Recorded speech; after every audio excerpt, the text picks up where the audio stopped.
اللهم صل على سيدنا ومولانا محمد اللهم صل على سيدنا الحمد للہ رب العالمین والصلاة والسلام علی سید المرسلین وعلی آلہ وصحبہ اجمعین۔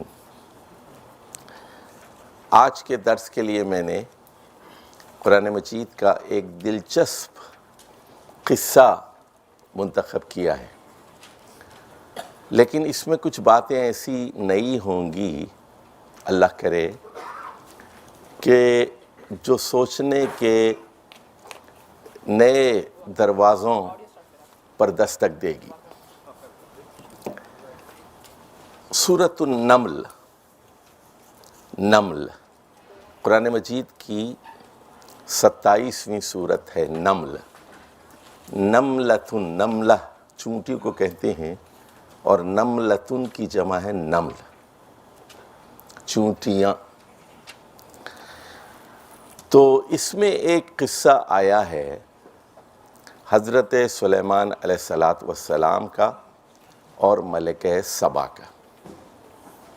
حضرت سلیمان علیہ السلام کی حکومت تھی فلسطین میں، اور ان کا زمانہ ہے تقریباً 950 قبل مسیح۔ حضرت داؤد کے بیٹے تھے، حضرت داؤد کا زمانہ ہے 1000 قبل مسیح ان کی حکومت کا، اور ان کا زمانہ ان کے کوئی 25-30 سال بعد 950 قبل مسیح کے لگ بھگ۔ اور یہ وہ دور ہے جب بنی اسرائیل کو دوبارہ عروج حاصل ہوا۔ اچھا، میں مختصراً یہاں بتا دوں، ہے تو ایک جملہ معترضہ، ذرا نوٹ فرما لیجئے کہ بنی اسرائیل کے عروج و زوال پر آپ کی نگاہ ہونی چاہیے، لکھتے جائیے کاغذ میں۔ تو ان کو پہلا عروج جو نصیب ہوا وہ 1900 قبل مسیح میں ہوا، جب حضرت یوسف علیہ السلام مصر کے بادشاہ بن گئے۔ پہلا عروج ان کو حاصل ہوا، حکومت ان کے ہاتھ میں آئی، اور حضرت یوسف نے اپنے 11 بھائیوں کو اور اپنے والدین کو فلسطین سے مصر بلوا لیا، اور وہاں ان کی حکومت رہی کئی سال تک۔ اور اس کے بعد پھر یہ ہوا کہ ان میں جب زوال آیا تو انہیں غلام بنا لیا گیا، اور یہ سیکنڈ کلاس سٹیزنز کی حیثیت سے محکوم اور مفتوح قوم کی حیثیت سے رہنے لگے، اور ان پر ایسی ذلت مسلط ہوئی کہ فرعون ان کے لڑکوں کو پیدا ہوتے ہی قتل کر دیتا تھا، لڑکیوں کو زندہ چھوڑ دیتا تھا۔ یہ ایک ایتھنک کلینسنگ کی ایک مثال تھی کہ پوری قوم کو ختم کر دو، مردوں کو زندہ مت رکھو، ان کی عورتوں کو غلام بنا لو۔ سیکنڈ کلاس سٹیزن تھے، مزدوری کرتے تھے، کام کاج کرتے تھے، حکومت میں ان کا کوئی حصہ نہیں تھا۔ اب یہ 900 قبل مسیح کے بعد 1300 قبل مسیح تک یہ عالم رہا ان کا۔ 600 سال تک یہ مصر میں رہے، 600 سال تک بنی اسرائیل کہاں رہے؟ مصر میں رہے۔ اب یہ موسیٰ علیہ السلام کا کارنامہ ہے کہ انہوں نے ایک غلام قوم کو وہاں سے نکال کر ایک ایسی قیادت فراہم کی کہ وہ دوبارہ ان کو وادی سینا میں لے آئے۔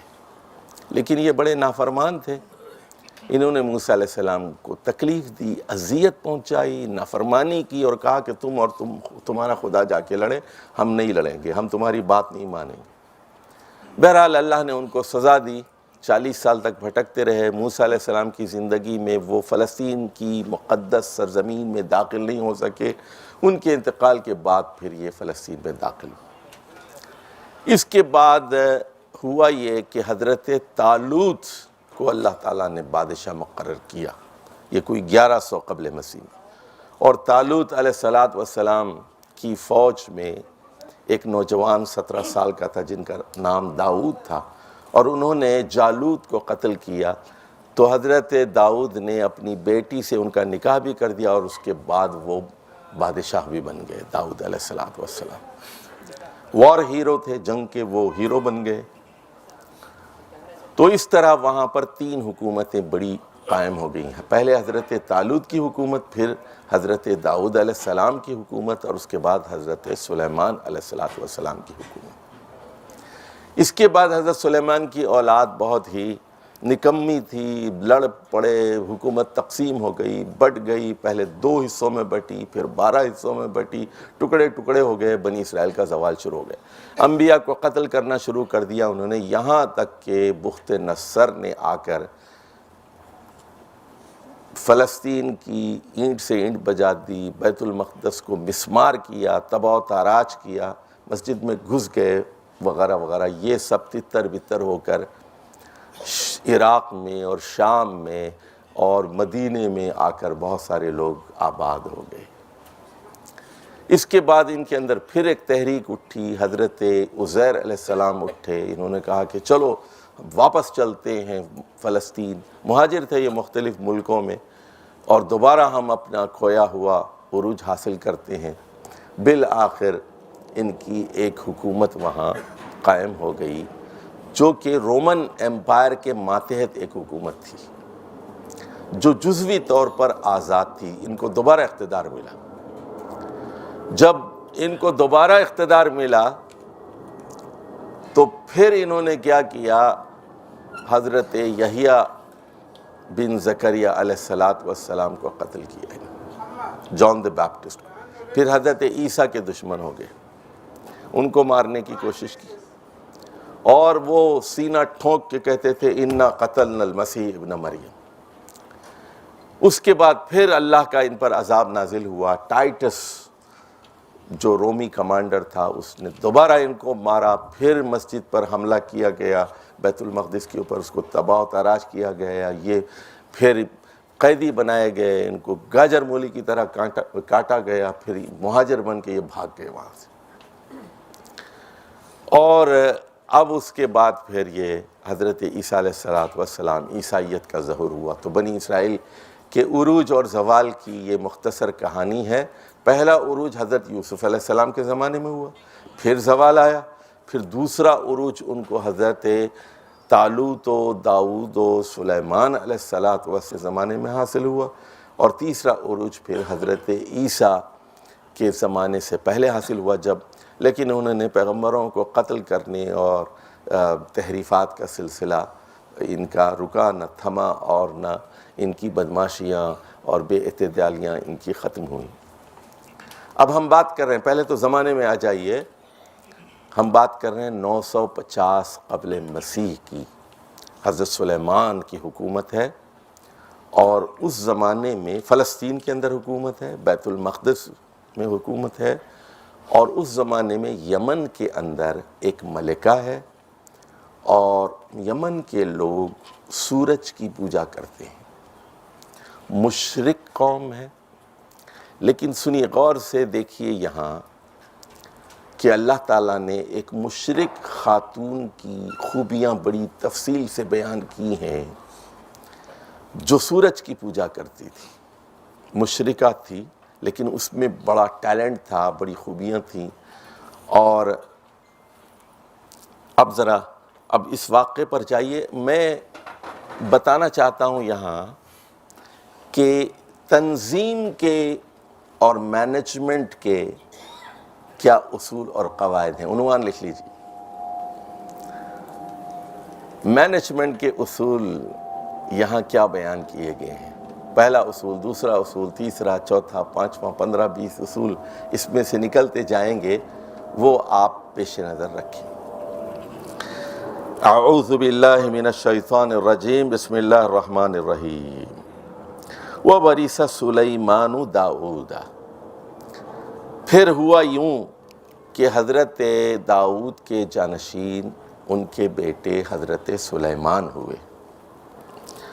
قال یا ایہا الناس، انہوں نے اعلان کیا، اے لوگو، علمنا منطق الطیر، ہمیں پرندوں کی بولیاں سکھائی گئی ہیں۔ وَأُوتِينَا مِن كُلِّ شَيْءٍ، اور ہمیں ہر قسم کی نعمتوں سے نوازا گیا ہے۔ إِنَّ هَذَا لَهُوَ الْفَضْلُ الْمُبِينُ، بلا شبہ یہ ایک واضح برتری ہے جو ہمیں عطا کی گئی۔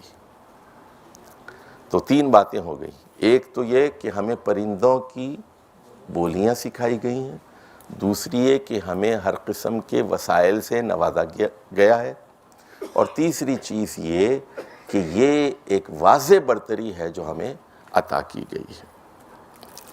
وَحُشِرَ لِسُلَيْمَانَ جُنُودُهُ مِنَ الْجِنِّ وَالْإِنسِ وَالطَّيْرِ فَهُمْ يُوزَعُونَ۔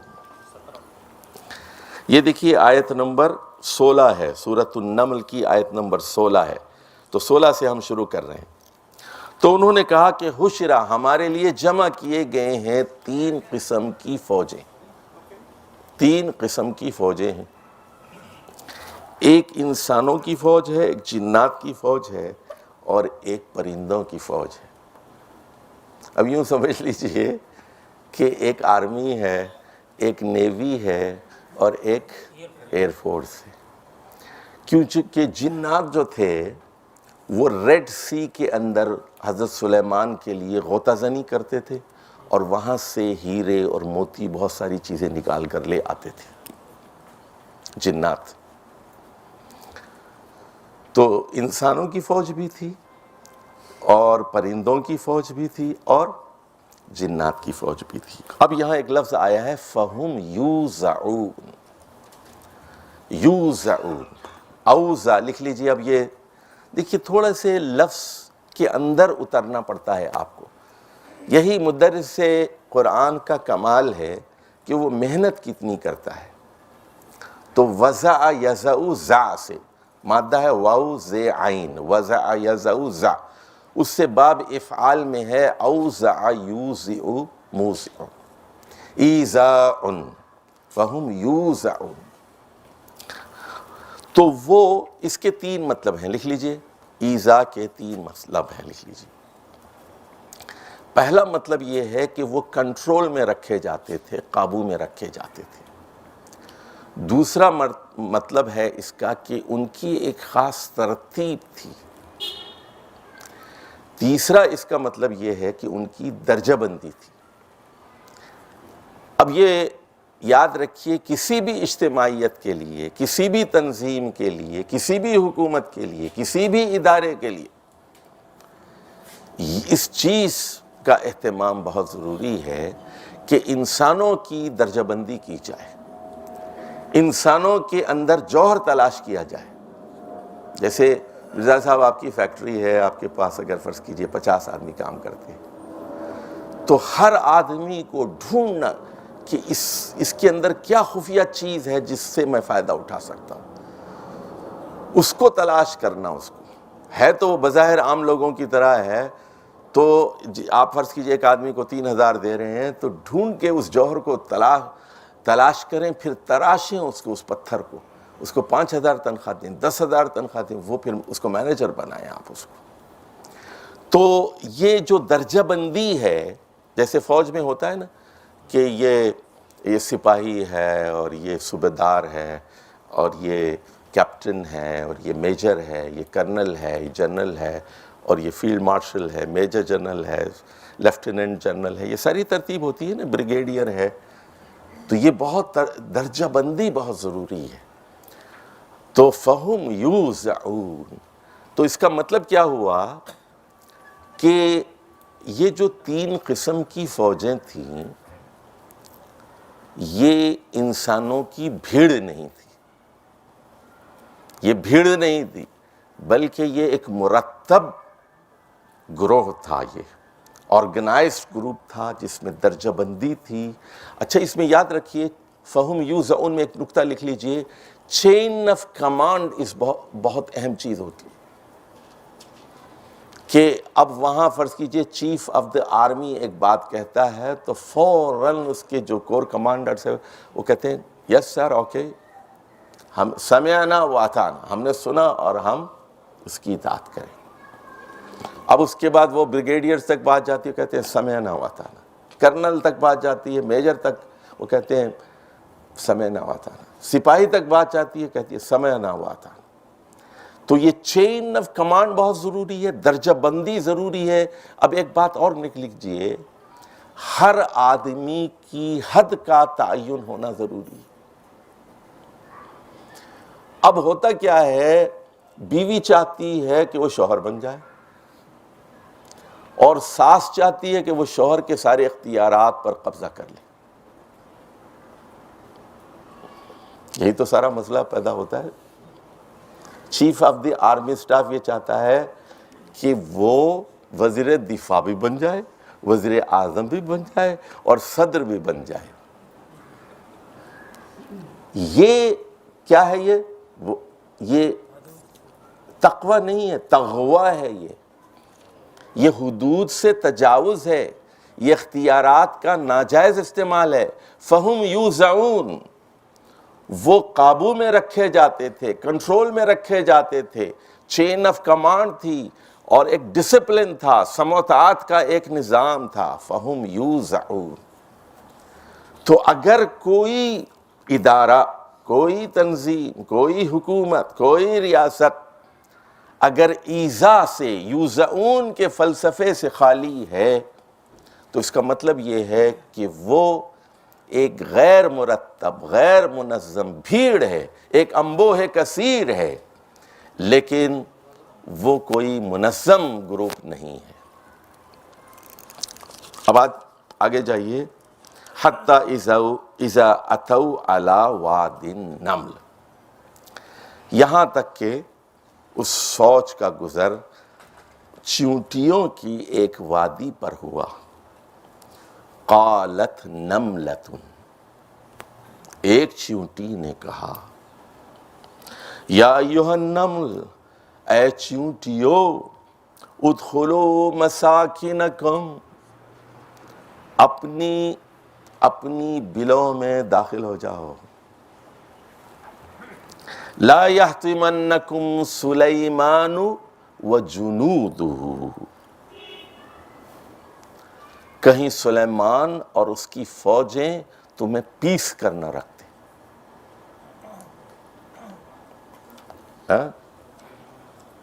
حطمہ، وما ادراک مل حطمہ، پیسا ہوا، چورا چورا کر دیا گیا۔ تو اب دیکھیے اگلا نقطہ لکھ لیجئے کہ قیادت کی دھاک ایک شہری پر ہو، ایک معمولی چیونٹی پر۔ مینجمنٹ کا اصول بتا رہا ہوں، دیکھیے آپ کی نگاہ کیا ہے، آپ مرکزی، میں جو مضمون بتا رہا ہوں، کیا پڑھا رہا ہوں میں آپ کو؟ مینجمنٹ کے اصول بتا رہا ہوں میں مینجمنٹ کے اصول بتا رہا ہوں آپ کو، تو آپ کی نگاہ ان اصولوں پر ہو۔ قصہ تو ہے، قصہ تو آپ نے پہلے بھی پڑھا ہوا ہوگا، 10 مرتبہ پڑھا ہوا ہوگا، لیکن وہ جو شاعر نے کہا نا کہ جو کہا نہیں وہ سنا کرو، جو سنا نہیں وہ کہا کرو۔ تو میں جب قرآن پڑھاتا ہوں تو یہ مصرع بار بار پڑھتا ہوں میں، اور لوگوں کو بتاتا ہوں کہ جو کہا نہیں وہ سنا کرو، جو سنا نہیں وہ کہا کرو۔ ایک ہمارے بزرگ تھے دختران اسلام میں، غلام قادر عباسی، موجود ہیں، بوڑھے ہو گئے ہیں۔ تو میں نے رمضان میں قرآن پڑھایا، پورے قرآن کا، وہاں مری میں، پرانی بات ہے، 7-8 سال پہلے یا 10 سال پہلے۔ انہوں نے کہا کہ یہ جو مصرع آپ بار بار قرآن پڑھاتے ہوئے کہتے ہیں، جو کہا نہیں وہ سنا کرو، جو کہا نہیں وہ سنا کرو، اور جو سنا نہیں وہ کہا کرو، یہ میرے سمجھ میں نہیں آتا۔ تو میں نے ان سے کہا کہ دیکھیے، چھپی ہوئی چیز کو تلاش کرنا، اس کا سراغ لگانا، کچھ بین السطور بھی چیزیں ہوتی ہیں، ان کو تلاشنا، ان کو ڈھونڈنا۔ میں نے کہا دیکھیے، کالج میں فرض کیجئے ایک لڑکی ہے، وہ ایک لڑکے کے پاس آتی ہے، کہتی ہے کہ کل میں غیر حاضر تھی، تو آپ ذرا نوٹس مجھے دے دیجیے۔ آپ اپنی کاپی دے دیتے ہیں، دوسرے دن وہ واپس کر دیتی، کہتی ہے کہ شکریہ بہت بہت. پھر اگلے مہینے کہتی ہے کہ پھر میں نے ناغہ کیا، ذرا دوبارہ کاپی دے دیجیے. آپ نے اگلے مہینے بھی کاپی دے دی. پھر اس کے بعد یوں ہوتا ہے کہ ہر ہفتہ وہ کاپی مانگتی ہے، ہر ہفتہ ناغہ کر رہی ہے. جو کہا نہیں وہ سنا کرو، جو سنا نہیں وہ کہا کرو. وہ کہتے ہیں اب سمجھ گیا میں. عباسی صاحب کہنے لگے سمجھ گیا میں. تو کچھ مضمون چھپا ہوا ہوتا ہے، اور قرآن مجید میں یہی چیزیں ہیں اصل میں جو دو جملوں کے درمیان چھپی ہوئی ہوتی ہیں، دو آیتوں کے درمیان چھپی ہوئی ہوتی ہیں، دو پیراگراف کے درمیان چھپی ہوئی ہوتی ہیں. ان کو ڈھونڈنا پڑتا ہے. اچھا جی، وَهُمْ لَا يَشْعُرُونَ، فرمایا کہ وہ کچل دیں گے. چونٹی جو ہے دوسری چونٹیوں کو خبردار کر رہی ہے، ہوشیار، خبردار، اور تمہیں خبر بھی نہیں ہوگی، کچل دیا جائے گا. فَتَبَسَّمَ ضَاحِكًا مِّن قَوْلِهَا. اب حضرت سلیمان علیہ السلام دیکھ رہے ہیں ان کی وہ دھاک ہے، ایک ایک چونٹی پر، ایک معمولی مخلوق، چونٹی کیا چیز ہے، ایک ایک سپاہی پر، ایک ایک شہری پر وہ دھاک ہے ان کی. خدا جب حسن دیتا ہے نزاکت آ ہی جاتی ہے. سمجھ گئے آپ؟ جب لوگ آپ سے ڈرنا شروع کر دیتے ہیں تو کیا ہوتا ہے؟ آپ میں تکبر آ جاتا ہے. وہ جو شاعر نے کہا نا کہ جدا جب تک تیری زلفوں سے پیچ و خم نہیں ہوں گے، جدا جب تک تیری زلفوں سے پیچ و خم نہیں ہوں گے، ستم دنیا میں بڑھتے ہی رہیں گے، کم نہیں ہوں گے. تو تکبر جب تک ہوگا دنیا میں ستم ہوگا. بالادستی اور غرور کا احساس جب تک ہوگا، اور یہ احساس حکمرانوں میں بہت ہوتا ہے. تو سلیمان علیہ السلام پہلے تو مسکرائے، فَتَبَسَّمَ ضَاحِكًا مِّن قَوْلِهَا، چونٹی کے اس قول کو سن کر وہ مسکرا پڑے. اور وقال ربی اوزعنی، فوراً دعا کی. دیکھیے پھر یہاں اوزع کا لفظ پھر آیا، نوٹ فرمائیے، یہاں لکھ لیجئے، ربی اوزعنی، اے اللہ مجھے قابو میں رکھ، کنٹرول میں رکھ. کیونکہ اقتدار ایک ایسی بلا ہے، ایک ایسی آفت ہے کہ آدمی پھر خدا بن جاتا ہے. یہ ہے، دیکھیے اب یہ آپ کتنے ہی بڑے عہدے پر فائز ہو جائیں، تخت سلیمانی بھی آپ کو حاصل ہو جائے، تو اللہ سے آپ کا تعلق مضبوط ہونا چاہیے. چاہے آپ امیر جماعت بن جائیں، آپ پاکستان کے وزیر اعظم بن جائیں، آپ کسی ملک کے سربراہ بن جائیں، کسی ادارے کے سربراہ بن جائیں، اس میں ایک نکتہ نوٹ فرما لیجئے، اللہ سے، مینجمنٹ کا اللہ سے تعلق بہت مضبوط ہونا چاہیے. اور اوزعنی میں یہ دعا بھی شامل حال ہے کہ مجھے تکبر سے بچائیو، تکبر سے بچائیو، مجھے بے قابو ہونے سے بچائیو.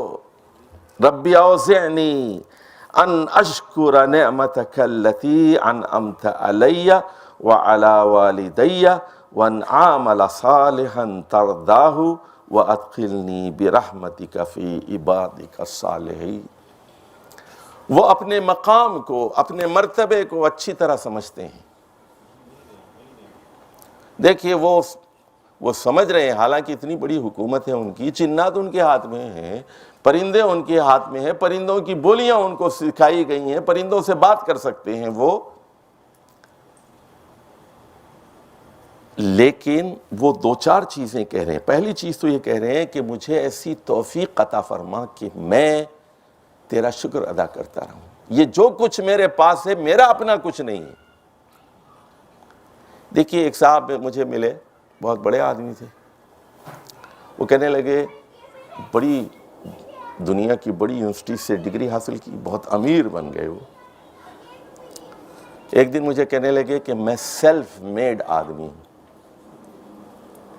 میں نے فوراً انہیں ٹوکا اور کہا کوئی آدمی سیلف میڈ نہیں ہوتا، ہر آدمی گاڈ میڈ ہے۔ یہ آپ کو جس عقل پر ناز ہے وہ اللہ کی دی ہوئی، جس ذہانت پر آپ کو ناز ہے، جس ڈگری پر آپ کو ناز ہے، جس صحت پر آپ کو ناز ہے، جس دولت پر آپ کو ناز ہے، یہ آپ کی اپنی کچھ نہیں ہے۔ دیکھیے کہتے ہیں ایسی توفیق عطا فرما کہ میں تیرا شکر ادا کروں جو تو نے مجھ پر کیا ہے اور میرے والدین پر کیا ہے، اور ایسی توفیق عطا فرما ان عامل صالحا ترضا، ایسے اچھے اعمال کروں جس سے تو راضی ہو جائے۔ دیکھیے ایک بات سن لیجئے، دو چیزیں ہیں یہاں، ایک ہے عمل کا اچھا ہونا، دوسرے ہے عمل کا اچھا ہونا کا مطلب ہے سنت کے مطابق ہونا، اور دوسری چیز ہے نیت کا اچھا ہونا۔ اگر عمل اچھا ہے آپ کا، فرض کیجئے آپ اچھا کام کر رہے ہیں لیکن نیت اچھی نہیں ہے، تب بھی وہ اٹھا کے پھینک دیا جائے، اور نیت اچھی ہے لیکن عمل اچھا نہیں ہے۔ آپ ایک فلمی اداکارہ کے گلے میں ہاتھ ڈالتے ہیں، کہتے کہ میں تو اس کو اپنی بہن سمجھتا ہوں، نیت بڑی اچھی ہے میری۔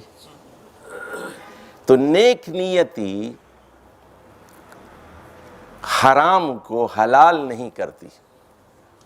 اچھا ایک بات نوٹ فرمائیے، ان عامل صالحا ترضا، جو جس سے تو راضی ہو جائے۔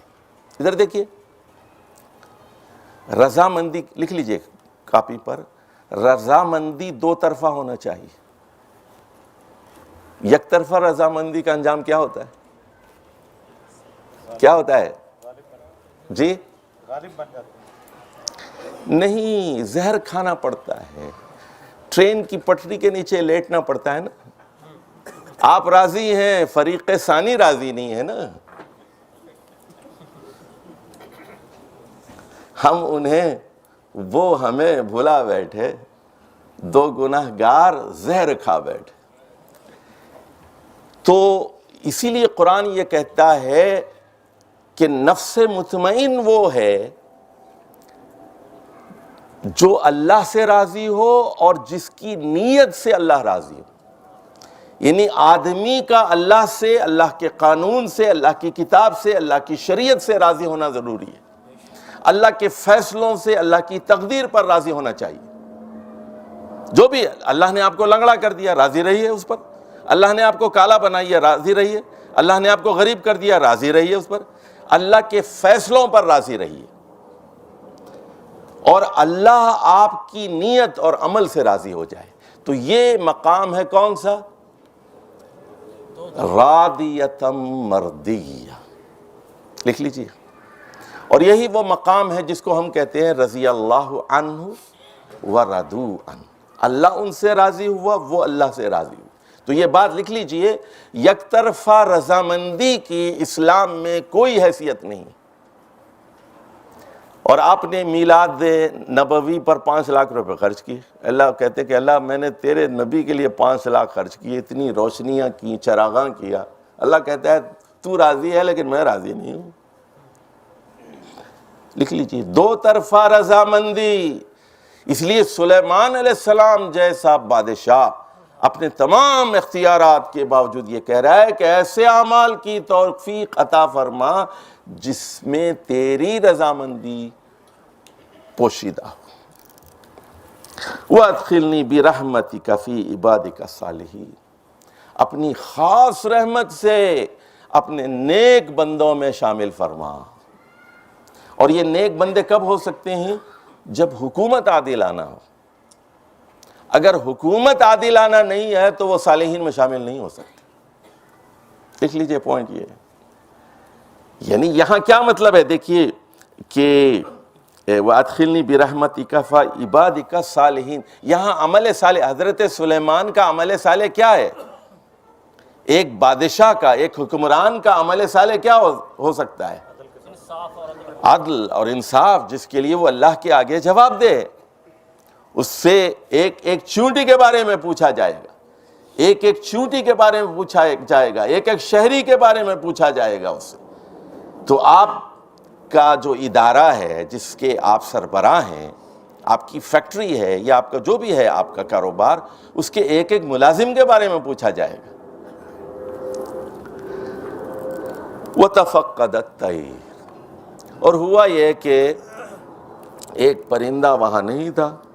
فَقَالَ مَا لِيَ لَا أَرَى الْهُدْهُدْ، اب انہوں نے جائزہ لیا اپنی فوج کا، وہ کہہ رہے ہیں کہ بھئی آج ہدہد کہاں ہے، وہ نظر نہیں آ رہا ہے۔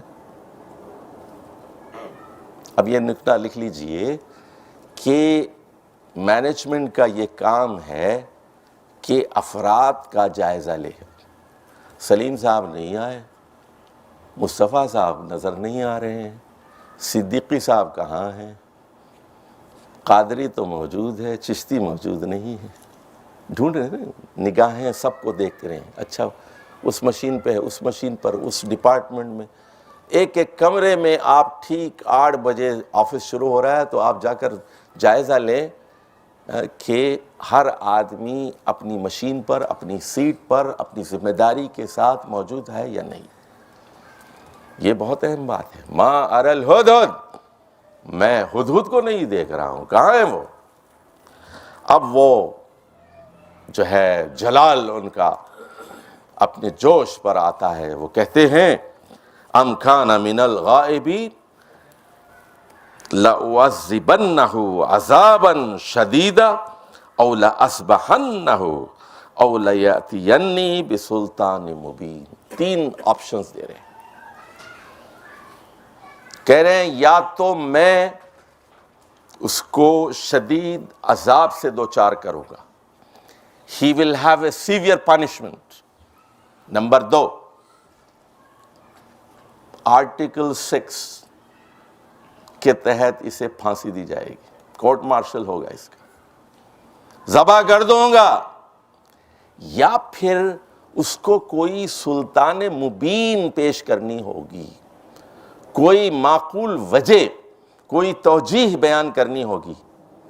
ایکسیڈنٹ ہو گیا، گاڑی خراب ہو گئی، بیمار ہے، بیوی کی ڈیلیوری کا مسئلہ ہے، کیوں نہیں آیا، کہاں غائب ہے؟ اس کا مطلب یہ ہوا کہ مینجمنٹ کا یہ کام ہے کہ وہ ایک ایک کا جائزہ بھی لے اور جزا اور سزا پر یقین رکھے۔ لکھ لیجئے کہ جو آدمی اچھا ہے اس کو پروموٹ کریں، جو آدمی اچھا نہیں ہے، نکمہ ہے، اس کو ڈیموٹ کریں یا اس کو فارغ کریں، فائر کریں، اس کو فارغ کریں۔ وہ آپ کے ادارے کے لیے بوجھ ہے، نکمہ ہے، دیر سے آتا ہے، غیر ذمہ دار ہے۔ اور اگر ملک دشمن ہے، اسلام دشمن ہے، مرتد ہے، اس کو ذبح بھی کیا جا سکتا ہے۔ اس کو اب آ جائیے، فَمَكَثَ غَيْرَ بَعِيدٍ، ابھی تھوڑی دیر بھی نہیں گزری تھی، ہدہد آ گیا۔ فَقَالَ أَحَطْتُ بِمَا لَمْ تُحِطْ بِهِ وَجِئْتُكَ مِنْ سَبَإٍ بِنَبَإٍ یَقِینٍ۔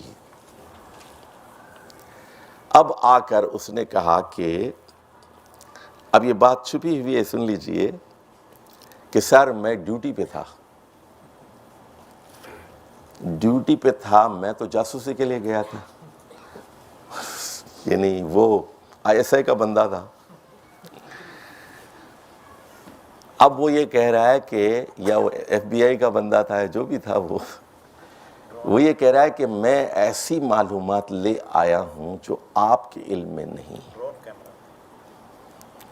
اور اس کے بعد وہ یہ کہہ رہا ہے کہ وَجِئْتُكَ، میں آپ کے پاس آیا ہوں، مِن سَبَإٍ بِنَبَإٍ یقین، میں مملکت سبا، یمن کی مملکت سے ایسی معلومات لے آیا ہوں، جو ایسی خبریں لے آیا ہوں جو یقینی ہیں، پختہ ہیں، سالڈ انفارمیشن لے کے آیا ہوں۔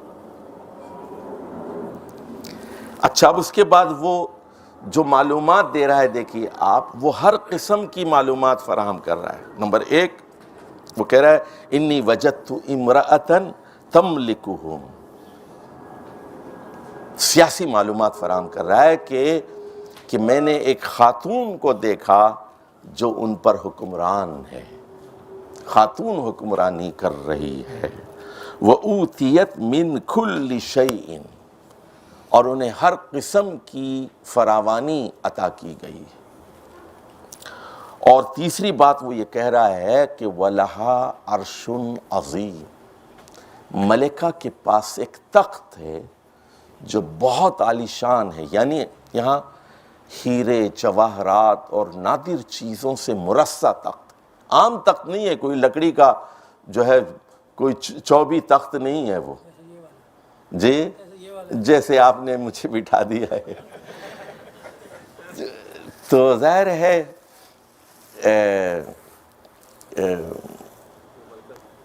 فکر ہر کس، جس کی جو حیثیت ہوتی ہے اس کو وہی مقام دیا جاتا ہے، اور دینا بھی چاہیے، یہی مینجمنٹ کا اصول ہے۔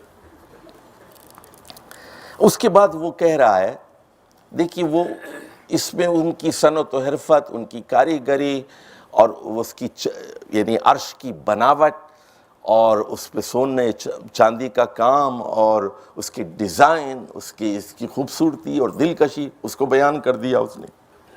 اس کے بعد کہا وَجَدْتُهَا وَقَوْمَهَا يَسْجُدُونَ لِلشَّمْسِ مِن دُونِ اللَّهِ۔ اب وہ اعتقادات کی بات کر رہا ہے، سیاسی بات اس نے کر دی، اور صنعت و معیشت کی بات اس نے کر دی، کاریگری اور فنکاری کی۔ اب ان کے عقائد پر روشنی ڈال رہا ہے کہ میں نے اس خاتون کو بھی دیکھا، ملکہ کو، اور اس پوری قوم کو دیکھا کہ اللہ کو چھوڑ کر سورج کی پوجا کر رہی، یعبدون الشمس، یعبدون للشمس من دون اللہ وزین لہم الشیطان اعمالہم، اور شیطان نے ان کے برے اعمال کو ان کے لیے خوبصورت بنا دیا۔ دیکھیے یہ بہت بڑا مسئلہ ہوتا ہے ہمارے ساتھ، آپ کے ساتھ بھی ہوتا ہے، میرے ساتھ بھی ہوتا ہے، ہر انسان کے ساتھ ہوتا ہے۔ ہم بعض اوقات برے کام کرتے ہیں اور وہ بہت اچھے نظر آتے ہیں ہم کو، یہ شیطان کی کاریگری ہوتی ہے، اس کی فنکاری ہوتی ہے، اس کی وہ بری، اسی لیے ہم دعا مانگتے ہیں اللہم ارنا الحق حقا، اے اللہ ہمیں جو حق ہے اس کو حق بنا کر دکھا دے، کیونکہ باطل جو ہے وہ حق کی صورت میں جلوہ گر ہوتا ہے۔ یہ بہت بڑا مسئلہ ہوتا ہے۔ لوگ خواب دیکھتے ہیں، کہتے ہیں کہ رسول اللہ صلی اللہ علیہ وسلم نے مجھے حکم دیا ہے کہ پارٹی بناؤ، اور رسول اللہ صلی اللہ علیہ وسلم نہیں ہوتے، وہ ابلیس ہوتا ہے، کیونکہ وہ ابلیس رسول اللہ صلی اللہ علیہ وسلم کی اصلی شکل میں تو نہیں آ سکتا، لیکن نقلی شکل میں آگے کہتا ہے کہ میں اللہ کا رسول محمد مصطفیٰ صلی اللہ علیہ وسلم۔ تو شیطان ہے نا، شیطان کے حربے کئی قسم کے ہیں۔ فَصَدَّهُمْ عَنِ السَّبِيلِ، السبیل سنیے، السبیل، یہاں السبیل سے مراد ایک خاص راستہ، الاسلام، یہاں السبیل کا مطلب ہے التوحید۔ اس کا ترجمہ کیا کریں گے آپ؟ التوحید۔ کیوں کریں گے بتائیے؟ سلسلہ میں نے بتایا تھا آپ کو کل، ایک قاعدہ بتایا تھا نا، کیا؟ سیاق و سباق میں الفاظ پوری طرح بولتے ہیں، لفظ گونگے ہوتے ہیں، لغت میں، ڈکشنری میں، قاموس میں تتلاتے ہیں، اور سلسلہ کلام میں بولتے ہیں۔ تو اب شیطان نے کیا کیا؟ سورج کی پرستش کو خوشنما بنا کر ان کے سامنے رکھ دیا، تو اور وہ رک گئے کس سے؟ عن السبیل، یصدون عن السبیل، السبیل یعنی اسلام کے راستے سے، توحید کے راستے سے وہ ہٹ گئے۔ فہم لا یہتدون، اب ان کی ہدایت کا سامان نظر نہیں آ رہا ہے۔ اب یہ درمیان میں ایک جملہ معترضہ ہے، لکھ لیجئے آپ، جملہ معترضہ کسے کہتے ہیں ذرا اس کو سمجھ لیجئے۔ ادھر دیکھیے، فرض کیجئے آپ اسلام آباد سے جنوب کی طرف جا رہے ہیں، لاہور کی طرف، یہ بالکل سیدھا راستہ ہے نا، تو آپ کیا کرتے ہیں، 4 گھنٹے کا راستہ ہے گاڑی میں، تو آپ بھیرا کے پاس رک جاتے ہیں، وہاں وضو کرتے ہیں، باتھ روم جاتے ہیں، نماز پڑھتے ہیں، کچھ اسنیک کھاتے ہیں، پھر سفر کو جاری کرتے ہیں۔ تو یہ سیدھا راستہ ہے، یہاں سے آپ نے کٹ لیا اور وہاں رک گئے، پھر دوبارہ سڑک مین ہائی وے کے اوپر آ گیا۔ تو یہ جو حصہ ہوتا ہے، بات کرتے کرتے آپ ایک غیر متعلق بات کہہ دیتے ہیں، اس کو کیا کہتے ہیں؟ جملہ معترضہ، جملہ معترضہ۔ لیکن وہ بھی ایک بہت ضروری چیز ہوتی ہے، وہ ٹھیک ہے نا، ایک ضروری چیز ہوتی ہے، جیسے کہ سفر کو بہتر بنانے کے لیے اور جو ہے نماز کی تکمیل کے لیے، بچوں کو باتھ روم جانا ہے، فریش ہونے کے لیے وہ ضروری چیز ہوتی ہے، تو پیٹرول ڈلوانے کے لیے جو بھی ہے۔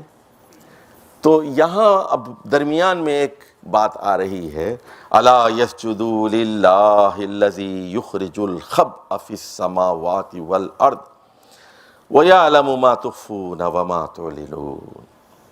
تو اللہ یہ لوگ کہا گیا کہ وہ خبردار، وہ لوگ کیوں سجدہ نہیں کرتے اللہ کے لیے جو زمین و آسمان سے چھپی ہوئی چیزیں نکالتا ہے، اور جو کچھ آپ ظاہر کرتے ہیں، چھپاتے ہیں، ان کا مکمل علم رکھتا ہے۔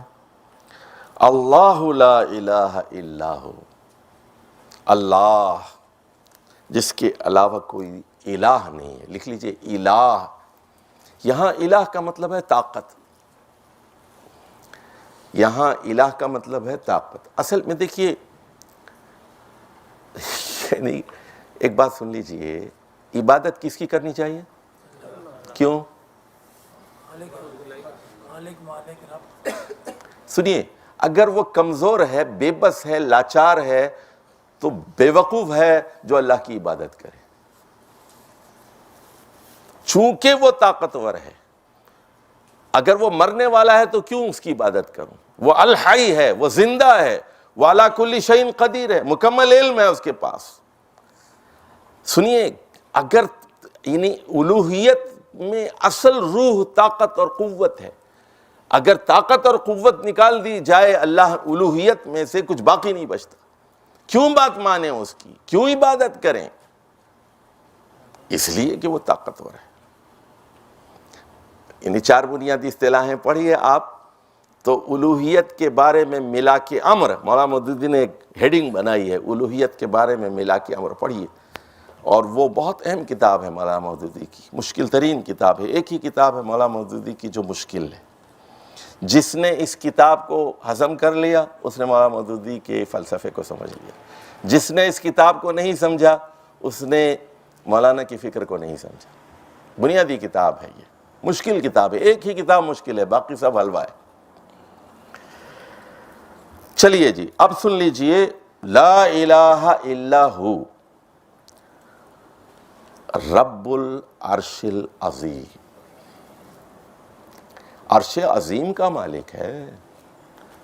تم یہ ملکہ سبا کے تخت کی بات کرتے ہو، یہ ہیرے جواہرات کے تخت کی بات کرتے ہو، تم اس طاقت اور قوت کی بات کرتے ہو کہ اس کو اتنے وسائل دیے گئے ہیں، رزق کی فراوانی ہے، اور یہ تو اس کے پاس ایک تخت ہے، تو دنیا کے تخت و تاج کی کیا حیثیت ہے اور عرش عظیم کی کیا حیثیت ہے؟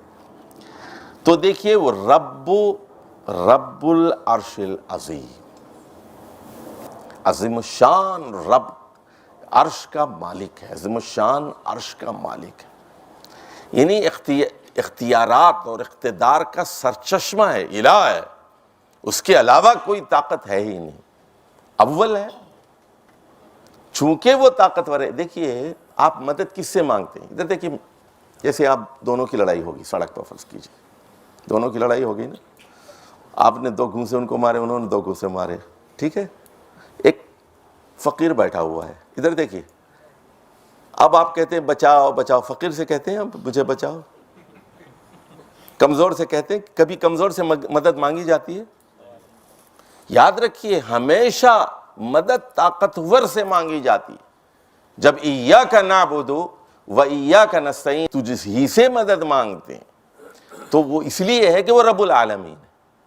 اگر وہ رب العالمین نہیں ہے تو آپ پاگل ہیں، نادان ہیں، کس لیے مدد مانگ رہے ہیں؟ کمزور سے، کمزور سے، مرنے والے سے، مردوں سے مدد مانگ رہے ہیں، یا زندہ بھی ہیں، وہ وائٹ ہاؤس میں بھی بیٹھے ہوئے ہیں، کرملن میں بھی بیٹھے ہوئے ہیں، تو ان سے مدد مانگنے والا پاگل ہی ہے اگر ان کو وہ کلی اختیارات کا مالک سمجھ رہے ہیں۔ قال سننظر، اب یہ ساری انفارمیشن جب آ گئی تو اب دیکھیے مینجمنٹ کا اصول، جب انفارمیشن مل گئی حضرت سلیمان کہتے ہیں سننظر، وی شل سی اٹ، ہم دیکھیں گے۔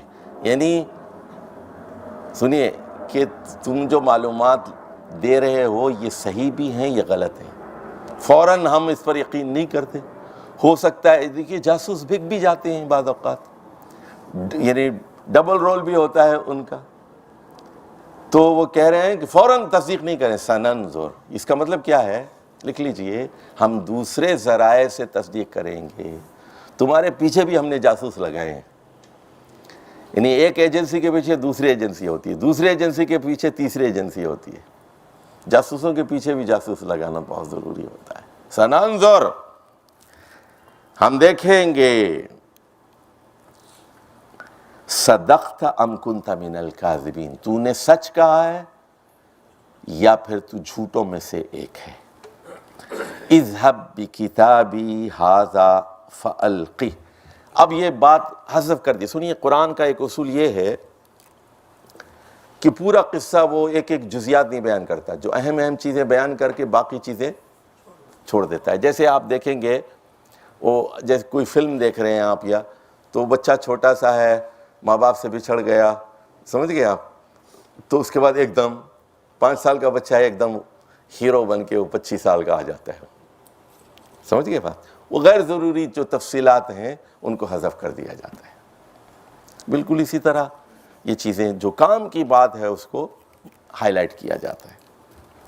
اب وہ کہتے ہیں، حضرت سلیمان حکم دیتے ہیں کہ میرا یہ خط لے کر جاؤ، اذهب بکتابی ھذا فالقہ الیہم، اور ان کی طرف پھینک دو، ثم تول عنہم فانظر ماذا یرجعون، اور غیر محسوس طریقے سے کہیں بیٹھ کر نگرانی کرتے رہو کہ ان کا کیا رد عمل ہوتا ہے، کیا ریاکشن ہوتا ہے اس خط کے اوپر۔ اب خط کیا ہے سن لیجئے۔ قالت، خط مل گیا، اب یہ بات چھپی ہوئی ہے، یہ درمیان میں بریکٹس میں ہے، خط مل گیا اور اجلاس ہو رہا ہے کور کمانڈرز کا، ملکہ بیٹھی ہوئی ہے، سارے فوج کے کمانڈر بیٹھے ہوئے ہیں۔ قالت، وہ کہتی ہے، یا ایھا الملأ، اے سردارو، اے کور کمانڈرز، اے جنرلو، اے وزیرو، اے مشیرو۔ ملأ تو اصل میں بھری ہوئی چیز کو کہتے ہیں، یعنی جو علم و دانش سے بھرے ہوئے ہوں، جو عقل سے بھرے ہوئے ہوں، جو تجربہ جن کے پاس ہے، ان کو ملا کہتے ہیں، سردار کے معنی میں، یا جو مشیر ہیں، وزیر ہیں، ان سب کے لیے ملا کا لفظ استعمال ہوتا ہے۔ لیکن یاد رکھیے قرآن میں ہر جگہ ملا الگ قسم کے، حضرت شعیب کے ملا اور ہیں، فرعون کے ملا اور ہیں، عاد کے ملا اور ہیں، وہ پھر ہر ایک کو دیکھنا پڑے گا کہ وہ کس قسم کے ملا آتے ہیں۔ جی، انی القی الی کتاب کریم، کہتے ہیں کہ میری طرف ایک خط بھیجا گیا ہے، ایک معزز خط ہے۔ انہ من سلیمان، یہ حضرت سلیمان کی طرف سے خط آیا ہے، وَإِنَّهُ بِسْمِ اللَّهِ الرَّحْمَنِ الرَّحِيمِ، اور اس کا آغاز اللہ کے نام سے ہوا ہے جو الرحمن ہے، الرحیم۔ اچھا، میں ایک درمیان میں لطیفہ بھی سنا دوں آپ کو۔ ایک مرتبہ اسلام آباد میں نے ایک ڈرافٹ بنایا بینک سے، اور اس کے بعد ٹی سی ایس کے آفس گیا، میں نے کہا ایک لفافہ دو، ایک کاغذ دو اور قلم دو۔ وہ ڈرافٹ میں نے لگایا، اس میں لکھا کاغذ پر، بسم اللہ الرحمن الرحیم، السلام علیکم، ڈرافٹ بھجوا رہا ہوں، رسید سے نوازی۔ مختصر 2 جملے لکھ کر، تو وہ ٹی سی ایس کا جو کلرک تھا اس نے کہا سر ایک گزارش ہے۔ تو میں نے کہا کیا گزارش ہے؟ کہتے کہ یہ بسم اللہ الرحمن الرحیم کاٹ دیجیے۔ میں نے کہا بھائی کیوں کاٹوں اس کو؟ انہوں نے کہا کہ ہمارے محکمے میں بہت سارے غیر مسلم کام کرتے ہیں، تو غیر مسلموں کے ہاتھ میں چلا جائے گا۔ تو میں نے کہا تو کیا ہوا؟ وہ بڑا کہتے ہیں کہ آپ عجیب و غریب باتیں کر رہے ہیں۔ اب قریب تھا کہ کوئی، اللہ کا شکر ہے کہ کوئی مولوی آس پاس نہیں تھا۔ تو میں نے کہا رسول اکرم صلی اللہ علیہ وسلم نے سربراہان حکومت کو خطوط لکھے، اس میں قرآن کی آیتیں لکھ کر بھیجی، ہرکیولس کو خط لکھا اور بازان کو خط لکھا اور ایران کے بادشاہ کو خط لکھا، اور سارے کئی خطوط آپ نے پڑھے ہوں گے نا، جو ڈاکٹر حمید اللہ نے وہ سارے خطوط شائع کر دیے ہیں، رسول اللہ صلی اللہ علیہ وسلم کے خطوط آپ نے پڑھے ہوں گے سارے۔ تو اب پھر اس کے بعد حضرت سلیمان نے ایک مشرک ملکہ کو خط لکھا اور بسم اللہ الرحمن الرحیم لکھا، انہو من سلیمان وانہو بسم اللہ الرحمن الرحیم۔ اب دیکھیے اس کے اندر کیا لکھا ہوا ہے، اصل بات کو سمجھیے، اللہ تعالی علیہ، میرے اوپر چودھری مت بنو۔ دیکھیے لکھ لیجئے، یہاں لفظ بہت اہم ہے، علو، علو کا عین لام و علو، یہ قرآن کی خاص اصطلاح ہے۔ اب میں آپ لوگوں کو، چونکہ آپ مدرسین قرآن ہیں، ہوم ورک دے رہا ہوں میں آپ کو۔ قرآن میں جتنی جگہ اعلیٰ یا علو کا لفظ آیا ہے، یہ ساری آیات جمع کیجیے آپ، اور دیکھیے کہ یہ کیا بلا ہے یہ علو فی الارض، اور ہمیشہ زمین کا ذکر کیوں کیا جاتا ہے۔ تو یہ علو فی الارض وہی ہے جو ڈونلڈ ٹرمپ صاحب کہہ رہے ہیں، جو مودی صاحب کہہ رہے ہیں، اسی کا نام علو فی الارض ہے۔ آسانی سے آپ کو سمجھانے کے لیے بتا رہا ہوں آپ کو۔ تو وہ کہہ رہے ہیں لا تعالوا علیہ، بالکل دیکھیے صاف صاف بات ہے، بات بالکل سیدھی بات ہے، نہیں جی یہ حکمت سے یہ لفظ نکال دو، وہ لفظ نکال دو، سمجھے، بین السطور بتا دو، فلاں بتا دو، نہیں۔ یہ بات لکھ لیجئے، مینجمنٹ کو نکتہ لکھیے آپ، کہ اپنے اہداف کو بالکل واضح طور پر بیان کرنا چاہیے۔ دس از our ٹارگٹ، یہ حاصل ہم کرنا چاہتے ہیں۔ تو صاف کہہ رہے ہیں کہ میرے اوپر علو نہ جتاؤ، لا تعالوا علیہ وَأْتُونِي مُسْلِمِينَ، میرے پاس مسلمان بن کے حاضر ہو جاؤ۔ دیکھیے ادھر ادھر کی باتیں کر رہے ہیں نا آپ، کرسمس کے گفٹ تقسیم کر رہے ہیں، چلیے اگر آپ کرسچنس میں کام کر رہے ہیں، بہت اچھا کام کر رہے ہیں، ان کی مدد کر رہے ہیں، وہ بھی بہت اچھا کر رہے ہیں، لیکن یہ بتائیے کرسمس کیک کاٹنے کی کیا ضرورت ہے آپ کو؟ کرسمس منانے کی کیا ضرورت ہے آپ کو؟ ہندوؤں میں کام کیجئے، غریبوں کی مدد کیجئے، ہندوؤں کو، ان کے دل جیتیے ان کو، لیکن دیوالی اور دسہرہ منانے کی کیا ضرورت ہے؟ اکبر اعظم بننے کی کیا ضرورت ہے؟ جودھا بائی کو جیب میں ڈالنے کی کیا ضرورت ہے؟ بات سمجھ گئے بات؟ وَأْتُونِي مُسْلِمِينَ، یعنی جو بھی کام کریں آپ، خدمت خلق کا کام بھی کریں، اہداف کیا ہونی چاہیے، نیت کیا ہونی چاہیے؟ نہیں، ان کو اسلام کی دعوت دینی ہے۔ میں عیسائیوں میں یہ گفٹ تقسیم کر رہا ہوں، اللہ کے لیے کر رہا ہوں، میری نیت یہ ہے کہ مسلمان ہو جائیں۔ وَأْتُونِي مُسْلِمِينَ، میرے پاس مسلم بن کے حاضر ہو جاؤ۔ تو ہمارا مقصد کیا ہے؟ دعوت و تبلیغ ہے۔ یہ دیکھیے ادارے کے سامنے اپنے اہداف نہیں ہوں گے، چاہے وہ اسکول ہو، چاہے وہ کالج ہو، چاہے وہ یونیورسٹی ہو، چاہے وہ حکومت ہو، چاہے وہ ریاست ہو، چاہے فوج ہو، کوئی ادارہ ہو، فائنینشیل انسٹیٹیوشن ہو، the goals and objectives they have to be crystal clear، بالکل صاف۔ وہ شاعر نے کہا نا کہ تمہاری طرح زلفوں میں شکن ڈالے نہیں ہیں ہم، کریں گے بات سیدھی پیچ و خم والے نہیں ہیں ہم۔ وَأْتُونِي مُسْلِمِينَ، وَأْتُونِي مُسْلِمِينَ، مسلمان بن کر میرے پاس ہو جاؤ، سیدھی بات ہے۔ اب حضرت سلیمان علیہ السلام وہاں پر جو ہے نا بیگم کی یاد میں تاج محل نہیں بنا رہے ہیں، محل تو ہے ان کا، وہ ذکر آگے آ رہا ہے، لیکن مقاصد ان کے سامنے بالکل ہے کہ اس قوم کو مسلمان کرنا ہے۔ چلیے، قالت یا ایھا الملأ، اب خط ختم ہو گیا، خط پڑھ کے سنا دیا، اس کے بعد ملکہ وہ اپنے مشیروں سے، وزیروں سے اور فوجی جرنیلوں سے یہ کہتی ہے کہ یا ایھا الملأ افتونی فی امری، اس معاملے میں مجھے رائے دو، مشورہ دو۔ ما کنت خاطیۃ امرا حتی تشہد، کیا خاتون ہے، دیکھیے وہ کہہ رہی ہے آپ کو معلوم ہے میرا اصول، آپ کے مشورے کے بغیر میں کوئی کام کرتی ہی نہیں، کوئی فیصلہ نہیں کرتی۔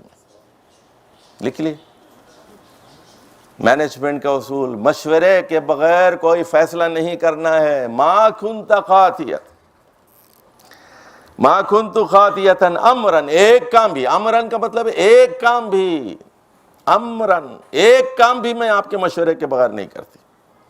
میں دیکھیے کافر ہے، مشرکہ ہے، سورج کی پوجا کر رہی ہے، لیکن قرآن اس کی خوبی بتا رہا ہے، مشورے کے بغیر کام نہیں کر رہی۔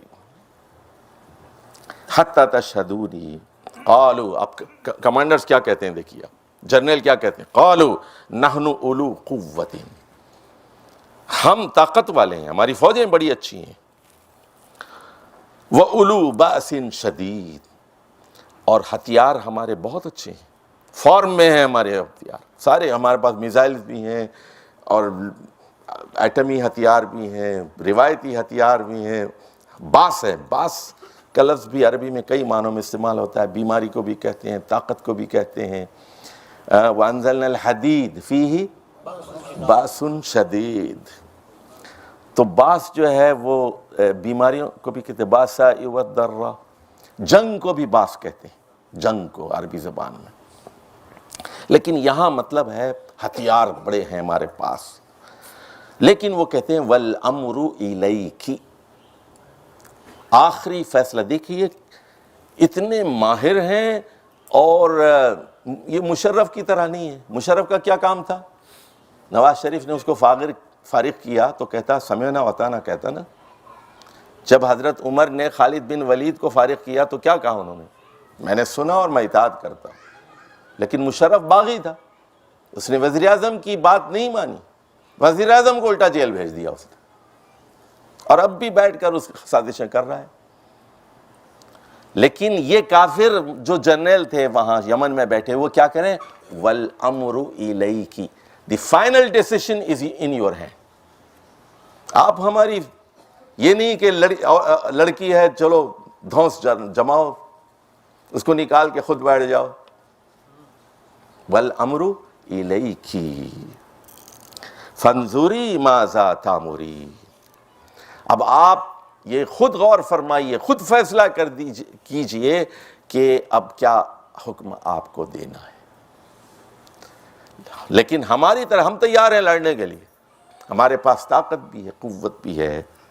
قالت، دیکھیے کتنی سمجھدار خاتون ہے، وہ کہتی ہے ان الملوک اذا دخلوا قریۃ افسدوها، بلا شبہ جب بادشاہ کسی ملک میں داخل ہوتے ہیں، کسی شہر میں داخل ہوتے ہیں تو اس کو تباہ و تاراج کر دیتے ہیں، اس کو افسدوها، ان الملوک اذا دخلوا افسدوها وجعلوا عزت اہلها اذلہ، اور وہاں کے عزت والوں کو بے عزت کر دیتے ہیں۔ یہ منظر میں نے اپنی آنکھوں سے دیکھا 1990 میں، 2 اگست 1990 کو یہ منظر میں نے اپنی آنکھوں سے دیکھا کویت میں۔ جب عراقی فوج داخل ہوئی تو لوگ، یعنی بڑے بڑے امیر لوگ، وزیر اور امیر ترین لوگ، یہ سارے اپنے دشداشے اور یہ صوب یہ سارے اتار کے، پینٹ شرٹ پہن کے، داڑھی منڈوا کے، اور سارے جو ہے وہ کوئی پاکستانی شلوار قمیص پہن کے بھاگ رہا ہے، کوئی جو ہندوستانی پاجامے میں بھاگ رہا ہے، اپنا حلیہ، اپنے سارے شناختی کارڈ اور یہ وہ سب پھینک کے جو بھاگ رہا ہے، سب بھاگ رہے تھے سعودیہ کی طرف، جنوب کی طرف، خفجی کی طرف۔ تو ان الملوک اذا دخلوا قریۃ افسدوها وجعلوا عزت اہلها اذلہ وکذلک یفعلون، اسی طرح تو ہوتا ہے، یہ تاریخ کا سبق ہے۔ دیکھیے تاریخ پر اس کی نگاہ تھی، لکھ لیجئے نکتہ، یعنی مینجمنٹ جو ہے اس کو تاریخ سے سبق لینا چاہیے۔ کذالک یفعلون، یعنی پچھلی کمپنیاں کیوں ڈوبیں، پچھلے کارخانوں کو نقصان کیوں ہوا، پچھلے امیر لوگ مفلس کیوں ہوئے، بینکرپسی کیوں ہوئی ان کی، پچھلی حکومتیں کیوں ختم ہوئی، یہ سارا کذالک یفعلون۔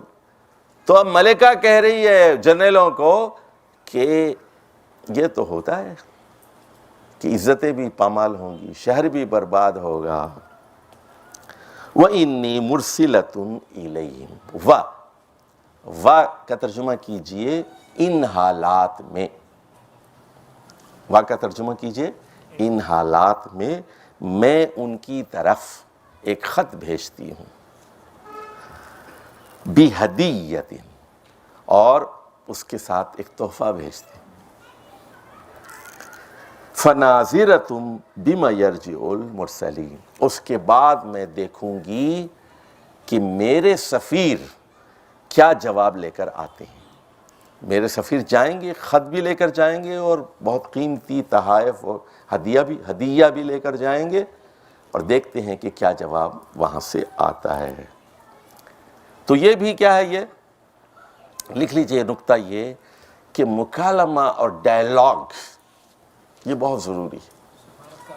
سفارت کاری، اور کوئی ایک کمپنی سے دوسری کمپنی بات کر رہی ہے، حکومت سے بات کر رہے ہیں، یعنی گفتگو بند نہ ہو، ڈائلاگ جو ہے، چاہے وہ میاں بیوی کا معاملہ ہو، چاہے باپ بیٹے کا ہو، چاہے پڑوسیوں کا ہو، چاہے حکومت کا ہو، اداروں کا ہو، بات چیت کبھی بند نہیں ہونی چاہیے۔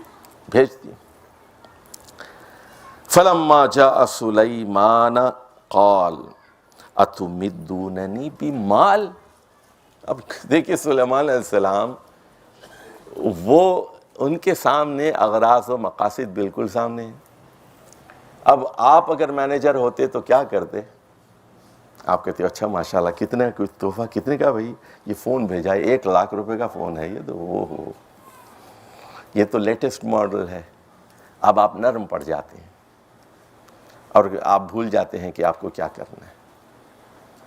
اور یہی لوگ کرتے ہیں نا، کہ وہ کہتے ہیں کہ اچھا آپ کے کتنے بچے ہیں، کہتے ہیں اچھا کیا پڑھ رہے ہیں، تو کہہ رہے ہیں کہ اس نے انجینئرنگ کی ہے، وہ کہتے ہیں کہ آپ کو ہم داخلہ وہ فلاں جگہ کروا دیتے ہیں، آپ کو اسکالرشپ دلوا دیتے ہیں آپ کے بچے کو، آپ وہاں بھیج دیجیے۔ آپ دانہ ڈالتے ہیں نا، دانہ بہت کئی قسم کا دانہ ہوتا ہے۔ آپ تو اب یہ کہہ رہے ہیں اتمدوننی بمال، کہ تم مجھے مال سے خریدنا چاہتے ہو، مال سے ریچنا چاہتے ہو، مال سے مجھے رشوت دینا چاہتے ہو مجھے؟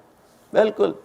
دیکھیے وہ آتونی مسلمین، میرے ٹارگٹ کیا ہے؟ میرے پاس مسلمان بن کر کے حاضر ہو جاؤ، اسلام چاہیے، اللہ کے بندے بن جاؤ، اللہ کے بندے بن جاؤ، ٹارگٹ بالکل صاف ہے۔ تو آپ لوگ بھی سنیے، آپ کے دماغوں میں بہت سارے بھوت ہیں کہ آپ ادھر ادھر بہت سارا وقت اور پیسہ اور صلاحیتیں اور توانائیاں ضائع کرتے ہیں۔ آپ کیوں؟ وہ ٹارگٹ آپ کا وہ نہیں ہے۔ کون سا؟ آتونی مسلمین، کہ لوگوں کو مسلمان بنانا ہے، لوگوں کے دلوں کو فتح کرنا ہے، لوگوں میں کہ دل میں دماغ میں توحید کو منظم کرنا ہے، اس کو راسخ کرنا ہے۔ دیکھیے آپ کی طریقہ کار میں یہ بات لکھی ہوئی ہے کہ ہم لوگوں کے اذہان کو اور قلوب کو مسخر کریں گے دعوت کے ذریعے سے، اذہان و قلوب کو جیتیں گے۔ دعوت ہم اپنے عقیدے کو پھیلائیں گے۔ آپ کے دستور میں یہ بات لکھی ہوئی ہے، یہ ہمارا عقیدہ ہے اللہ کے بارے میں، اور اس عقیدے کو، اس طریقہ کار کو، اس نصب العین کو ہم ساری دنیا کے سامنے پہنچائیں گے۔ وہ عقیدہ آپ پھیلاتے ہوئے ڈرتے ہیں، آپ چوہے بن جاتے ہیں، آپ ڈرپوک بن جاتے ہیں۔ آپ یہاں وہ کہہ رہے ہیں آتونی مسلمین، سیدھی طرح مسلمان بن کے حاضر ہو جاؤ۔ تو یہ حکومت اور یہ ریاست اور یہ ساری چیزیں میرے پاؤں کی خاک ہیں، میں مال، یہ تحفہ، یہ سب اپنی جیب میں رکھو۔ تم فما آتانی اللہ خیر مما آتاکم، اللہ نے جو کچھ مجھے دیا ہے وہ زیادہ بہتر ہے جو تم مجھے دینا چاہتے ہو۔ بل انتم بہدیتہم تفرحون، آپ جو ہے آپ کا تحفہ آپ کو مبارک ہو، لکم دینکم ولی دین، آپ کا دین آپ کو مبارک، میرا دین میرے لیے بہت اہم ہے، لکم دینکم ولی دین، نو کمپرومائز آن عقیدہ۔ مشرکین آئے تھے، انہوں نے کہا تھا کہ ایسا کرتے ہیں 1 سال ہم اللہ کی عبادت کریں گے اور 1 سال آپ بتوں کی عبادت کریں، لیکن توحید پر کمپرومائز نہیں ہو سکتا۔ ایک ہاتھ پر اگر چاند رکھ دیں، دوسرے پہ سورج رکھ دیں، تب بھی میں اس مطالبے سے دستبردار نہیں ہو سکتا۔ لوگ اسے سیکولرزم برآمد کر دیتے ہیں اسی آیت سے۔ چلیے جی، اب اس کے بعد ارجع الیہم فلناتینہم بجنود لا قبل لہم بہا ولنخرجنہم منہا اذلہ وہم صاغرون۔ اب وہ ان کا جلال اپنے عروج پر آتا ہے، وہ کرتے ہیں کہ لے جاؤ ان کی طرف، یہ تحفہ واپس لے کے جاؤ، ہم اپنی فوجوں کے ساتھ ان پر چڑھائی کریں گے، جنود کے ساتھ، کہ ایسے انہوں نے کبھی دیکھے نہیں ہوں گے، اور ہم ان کو ذلیل کر کے وہاں سے نکالیں گے۔ لَنُخْرِجَنَّهُم مِّنْهَا أَذِلَّةً وَهُمْ صَاغِرُونَ، اور وہ چھوٹے بن کے رہیں گے۔ دیکھیے وَهُمْ صَاغِرُونَ لکھ لیجئے، یہاں میں ایک اور آیت بتاتا ہوں، سورہ توبہ کی آیت نمبر 29۔ تو یہ پاکستان کے انٹرمیڈیٹ کے نصاب میں تھی، اسی مشرف نے اس کو امریکہ کے کہنے پر اس کو نصاب سے نکلوایا، اس کو پاکستان کے نصاب سے نکالی گئی آیت نمبر 29 سورہ بقرہ کی، انٹرمیڈیٹ کی، سورہ توبہ کی 29، جس میں کہا گیا ان اہل کتاب سے لڑو حتی یوتوا الجزیۃ عن ید وہم صاغرون۔ لکھ لیجئے یہ، وہاں بھی صاغرون، میں تفسیر القرآن بالقرآن کر رہا ہوں، وہم صاغرون، وہ چھوٹے بن کر نہیں رہتے، ان جزیہ اپنے ہاتھ سے جزیہ دے کر چھوٹے بن کر نہیں رہتے۔ تو ظاہر ہے وہ کہتے ہیں کہ ہم چھوٹے بن کر کیسے رہیں، ہم جزیہ دیں ان کو، جزیہ تو ہم لے رہے ہیں آج کل، یہاں سے بھی جزیہ وصول کر رہے ہیں نا، وہ آپ بھی اس کا ویٹ کی صورت میں کچھ دے رہے ہیں، آپ نے بھی جزیہ دینا شروع کر دیا ہے نا۔ تو اب وہ دیکھیے بالکل وہ صاف بات کر رہے ہیں، قال یا ایھا الملأ ایکم یاتینی بعرشھا قبل ان یاتونی مسلمین۔ اب کہہ رہے ہیں دربار میں اعلان کر رہے ہیں ایکسپرٹس یہ کہ تم میں سے ایکم کون ہے جو اس کا عرش، اس کا جو تخت ہے جس کے چرچے ہیں دنیا میں، بڑا عالی شان سونے چاندی اور جواہرات سے مرصع ہے، ان کے آنے سے پہلے یہاں حاضر کر دے، کون ہے؟ اب فری کمپٹیشن ہے، تو ایک نوٹ یہ لکھ لیجئے، یہاں لکھ لیجئے، ایکول اپورچونٹیز ہونی چاہیے، یعنی لوگوں کو مسابقت بالکل اوپن ہونی چاہیے، اوپن کمپٹیشن ہونی چاہیے۔ جو اہل ہے، دیکھیے 2 آدمی ہیں، ایک اہل ہے اور ایک اہل تر ہے، ایک زیادہ اہل ہے، تو جو زیادہ اہل ہے اس کو کیا دی جائے گی؟ ترجیح۔ یہ نوٹ کر لیجیے، وہ ادارے، وہ ملک، وہ ریاست کبھی کامیاب نہیں ہو سکتے جس میں اہل لوگوں کو پیچھے کر دیا جائے، فوج میں ہو یا ادارے میں ہو یا اسکول میں ہو، کالج میں ہو، کوئی ادارہ ہو، یعنی میرٹ لکھ لیجئے، میرٹ کا پاس و لحاظ کیا جائے۔ اس کے لیے کیا ہے؟ اوپن دعوت ہونی چاہیے۔ یہ دیکھ ایکم لکھ لیجئے، ایکم کا لفظ یہ کہہ رہا ہے یہاں پر، ایکم یاتینی بعرشھا، تم میں کون ہے جو اس کا تخت لا سکتا ہے؟ ایکم کون ہے بتاؤ، اوپن ہے۔ تو قال عفریت من الجن، اب وہاں کئی جنات موجود تھے لیکن 2 جن جو ہے وہ انہوں نے اپنی خدمات آفر کی۔ تو پہلا جن کہتا ہے، اور بڑا تگڑا جن تھا وہ، انا آتیک بہ قبل ان تقوم من مقامک، کہ آپ کی سیٹ پہ اٹھنے سے پہلے میں حاضر کر سکتا ہوں۔ نوٹ کر لیجئے بات، یہ جنات جو ہیں یہ سریع الحرکت ہوتے ہیں، they travel very fast، تو جب آپ اللہ اکبر کہتے ہیں نا، یہ اذان اقامت کھڑی ہوتی ہے، شیطان بھاگ جاتا ہے. جیسے اللہ اکبر ہاتھ باندھتے ہیں وہ فوراً آ جاتے ہیں، پھر آپ کو پھر وسوسوں میں آپ کو مبتلا کر دیتے ہیں. تو جلدی بھاگ بھی جاتے ہیں اور جلدی سے آ بھی جاتے ہیں. اور حدیث میں ہے ان الشیطان یجری مجری الدم، خون کی نالیوں میں دوڑتے ہیں، یہ خون کی نالیوں میں دوڑتے ہیں. جنات ہیں، ظاہر نظر نہیں آتے آپ کو، وہ آپ کو دیکھتے ہیں من حیث لا ترونہم. تو وَإِنِّي عَلَيْهِ لَقَوِيٌّ أَمِينٌ. اب دوسری وہ کوالیفیکیشن یہ بتا رہا ہے، سن لیجئے، اپنی نوٹ فرمائیے کہ میں قوی بھی ہوں. قوی کا مطلب ہے I am capable to do the job. اور دوسری بات وہ کہہ رہا ہے کہ میں امین ہوں. کیا مطلب ہے اس کا؟ درمیان میں کچھ سونا چاندی کچھ جواہرات نکال کے جیب میں نہیں ڈالوں گا، کچھ خیانت نہیں کروں گا اس میں. جوں کا توں جیسے وہ ہے میں اس طرح لے کر آؤں گا. قوی بھی ہوں اور امین بھی ہوں. دیکھو یہاں لکھ لیجئے ایک جملہ، وہ پھر کبھی کسی وقت. اور سورہ قصص میں ایک لڑکی، وہاں بھی ایک لڑکی کا قصہ ہے. وہ لڑکی اپنے والد کو مشورہ دیتی ہے. دیکھیے حالانکہ ہمارے ہاں مشہور ہے نا کہ عورتیں بے وقوف ہوتی ہیں، ایسے ہی لوگوں نے کہا کہ بے وقوف ہوتی ہیں. تو اگر بے وقوف ہوتی تو آپ کا یہ حال نہ ہوتا. تو وہ یہ کہتی ہے، اپنے والد کو کہتی استاجر ہو. لڑکی جو ہے اپنے باپ سے کہتی ہے استاجر ہو، کہ ابا جان اس کو ملازم رکھ لیجئے. باپ کو مشورہ دی اور کہتی ہے ان خیر من استاجرت القوی الامین. پھر اصول بھی بتا رہی ہے، اپنے باپ کو پٹی پڑھا رہی ہے. وہ باپ کو یہ کہہ رہی ہے کہ ابا جان ملازمت کے لیے سب سے بہتر آدمی وہ ہوتا ہے جو قوی بھی ہو اور امین بھی ہو. قوی اور امین، قوی اور امین. ادھر دیکھیے.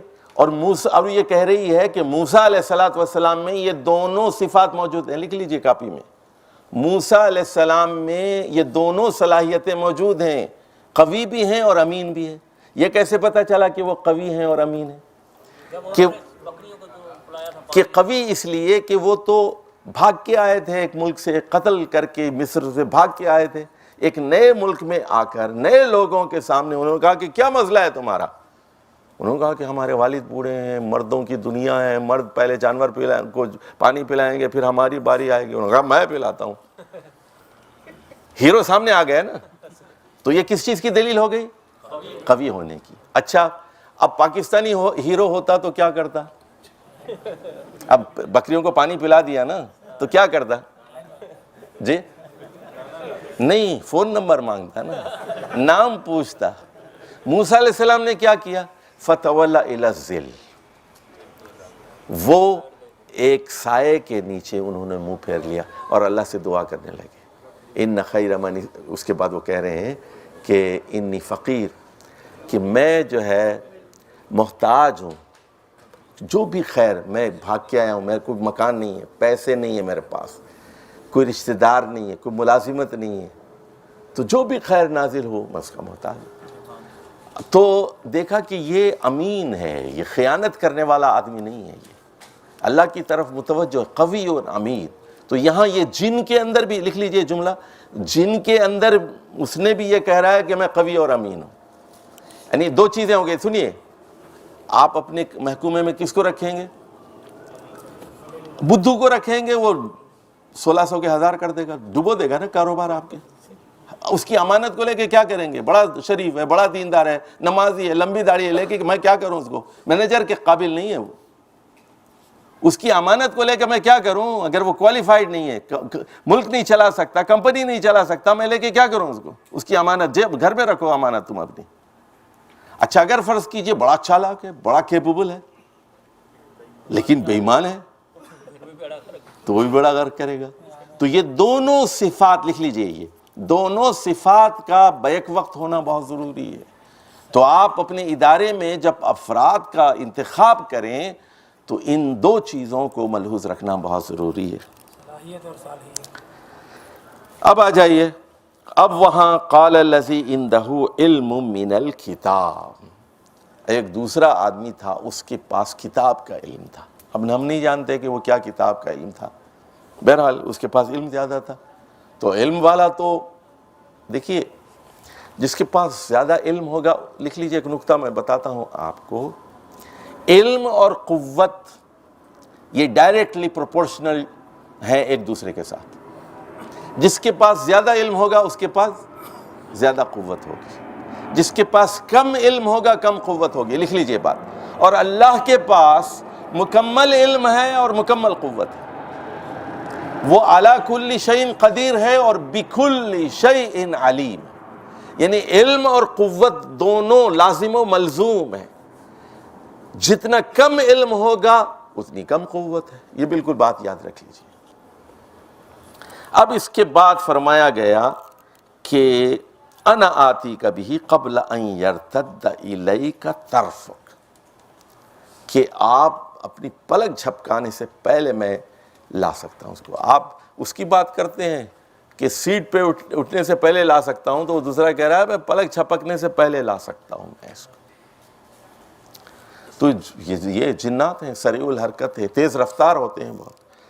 یہ یہاں پہ یہ مقام کا ایک جگہ سے دوسرے مقام پہ جانا نہیں ہے کہ ان کو وہ سفر کرنا اپنا ٹائم دینا. بھائی جنات ہیں نا، بہت تیزی سے سفر کرتے ہیں. وہی تو میں بتا رہا ہوں آپ کو کہ سیکنڈز میں یہ طے کر لیتے ہیں. اللہ کی مخلوق ہے. نہیں وہ دونوں جنات ہیں، دونوں جنات ہیں.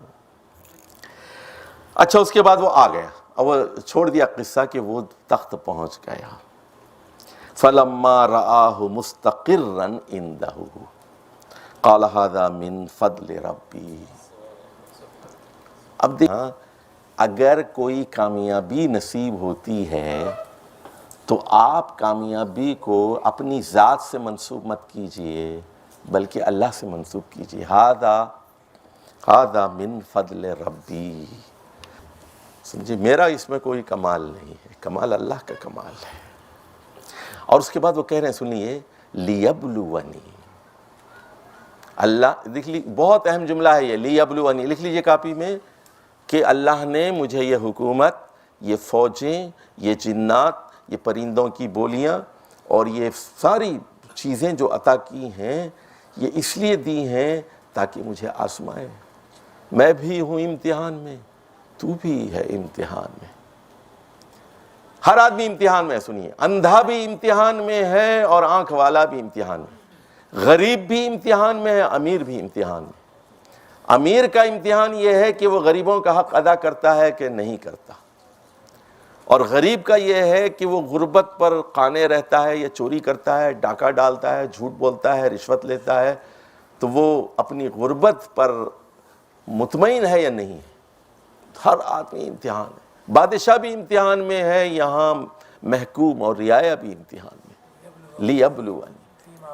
لیبلوکم فیما آتاکم. 3 لفظ ہیں قرآن کے. سورہ انعام کی آخری آیت ہے. 3 لفظوں میں ایک بہت بڑی کہانی ہے اس میں، کہ تاکہ تمہیں آزمائے.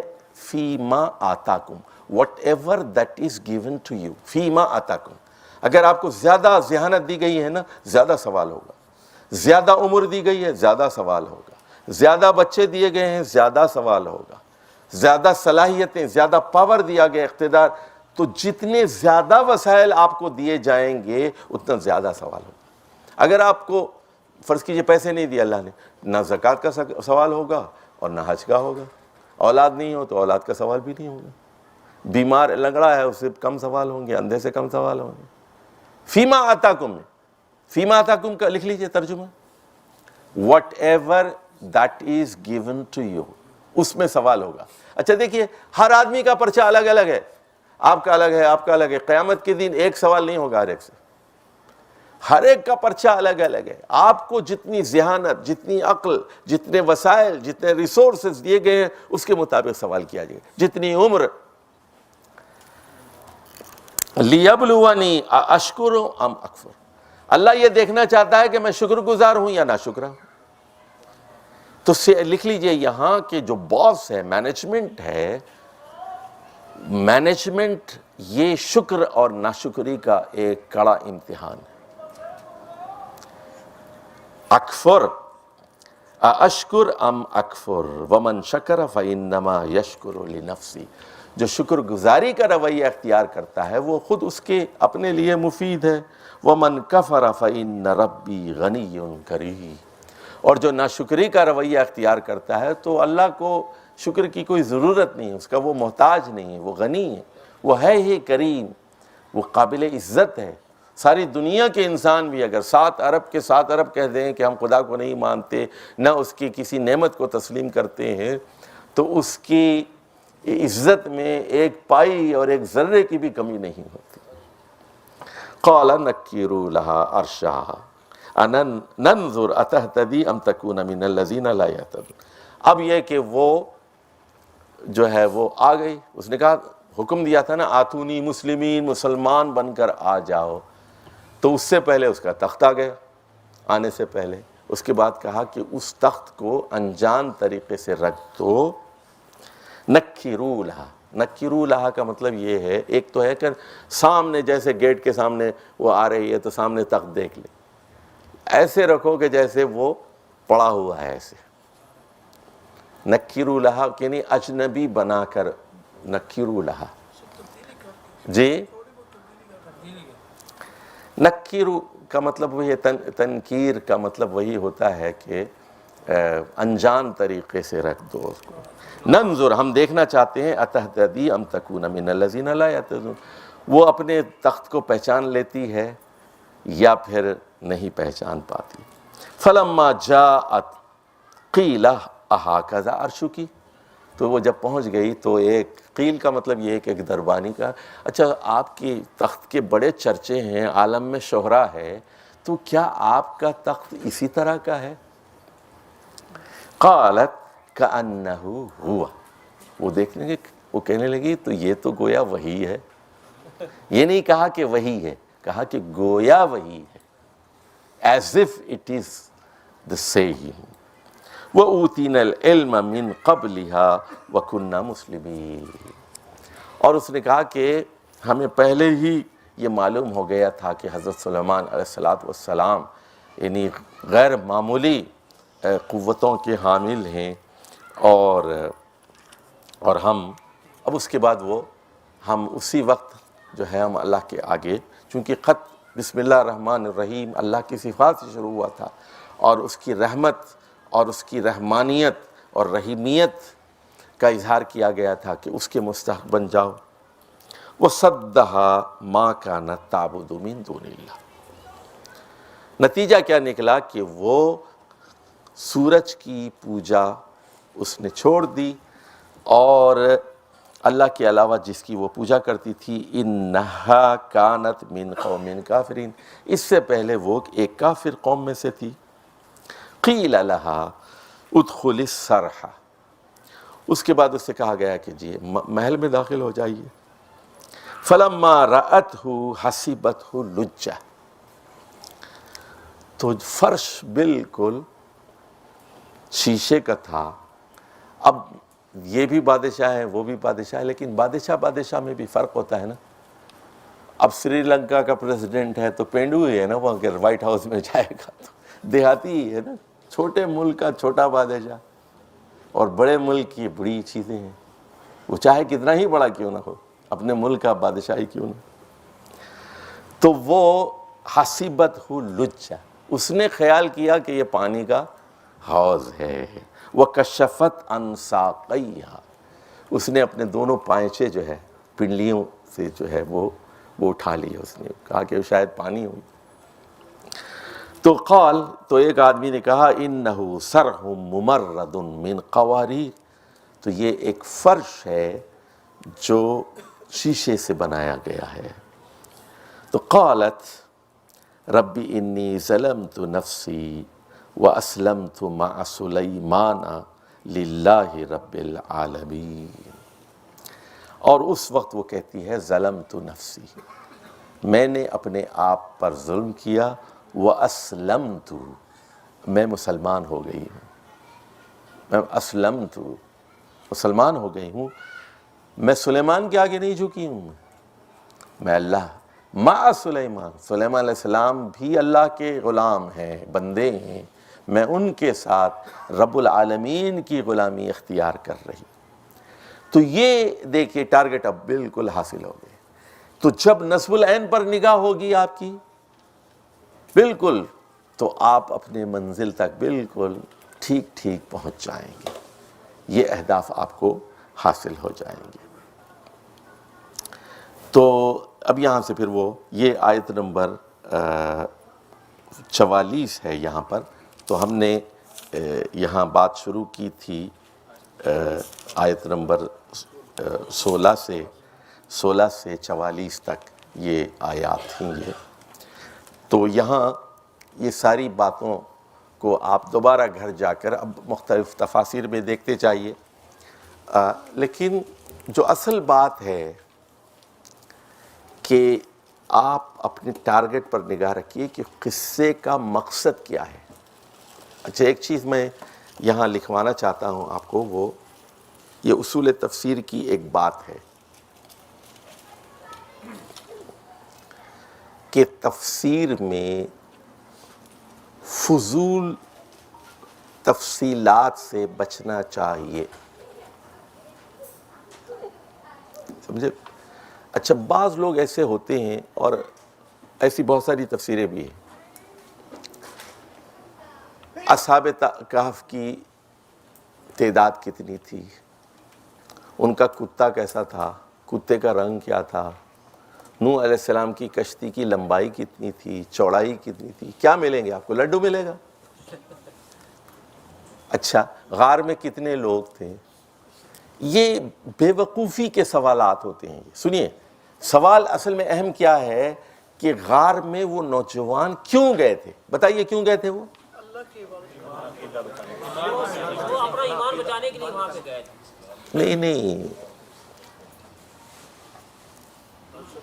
دیکھیے اچھا فرض کیجئے اگر وہ غار میں پناہ نہ لیتے تو کیا ہوتا؟ بادشاہ انہیں قتل کروا دیتا۔ تو وہاں آگے چل کر وہ مضمون ہے کہ ان کو سنسار کر دیا جاتا، ان کو پتھر سے مار کر ہلاک کر دیا جاتا ان کو، سمجھے؟ یا پھر ان کو اپنا مذہب تبدیل کرنا پڑتا ان کو۔ دو آپشنز تھے ان کے پاس، یا تو مذہب تبدیل کر لیتے، جو حکومت کا مذہب ہے وہ قبول کر لیتے، یا پھر ہجرت کیوں کی تھی انہوں نے؟ پہاڑ میں کیوں چھپے تھے؟ تو یعنی جان بچانے کے لیے، یا تو اس لیے وہ وہاں پہنچے تھے، اور بھی مقاصد۔ تو قصے کے مقصد پر غور کرنا چاہیے۔ نوح علیہ السلام کا مطالبہ قوم سے کیا تھا اور ان کے مخالفین کا موقف کیا تھا، اس پر نگاہ ہونی چاہیے کہ یہ دعوت کیا تھی، وہ کیا کہتے تھے، ان کا بیٹا کیا کہتا تھا، اس پر نگاہ ہونی چاہیے آپ کی۔ فضول تفصیلات میں کون سی لکڑی استعمال ہوئی تھی کشتی میں، کتنے دن لگے تھے، یہ ساری باتیں آپ سوال نہ کریں، آپ یہ کتنی لمبی تھی چوڑی تھی۔ تو یہاں بھی اصل چیز کیا ہے؟ قصے کا حاصل کلام کیا ہے؟ حاصل کلام یہ ہے کہ we should achieve our targets and our targets have to be very very clear۔ ادھر ادھر بھٹکیے نہیں، آپ توحید چھوڑ دیں گے نا، دعوت و تبلیغ کا کام چھوڑ دیں گے۔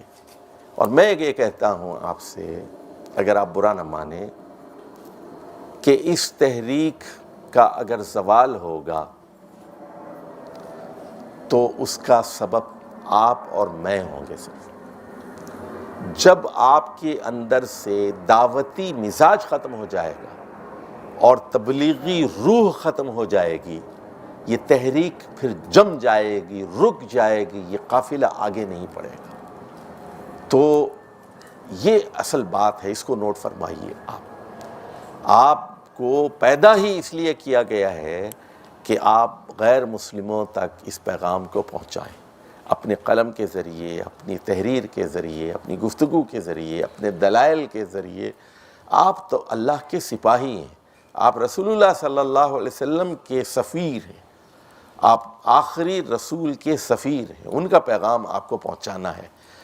تو یہ ہے اصل بات جو اس پورے قصے سے آپ کے سامنے آتی ہے، اور اپنی صلاحیتوں کے مطابق اور اس میں جو تدبیریں بیان کی گئی ہیں ان ساری تدبیروں کو اختیار کرتے ہوئے اپنے نصب العین پر، اپنے ہدف پر، اپنے ٹارگٹ پر نگاہ رکھیے۔ اقول قولی ھذا واستغفر اللہ لی ولکم ولسائر المسلمین واستغفروہ انہ هو الغفور الرحیم۔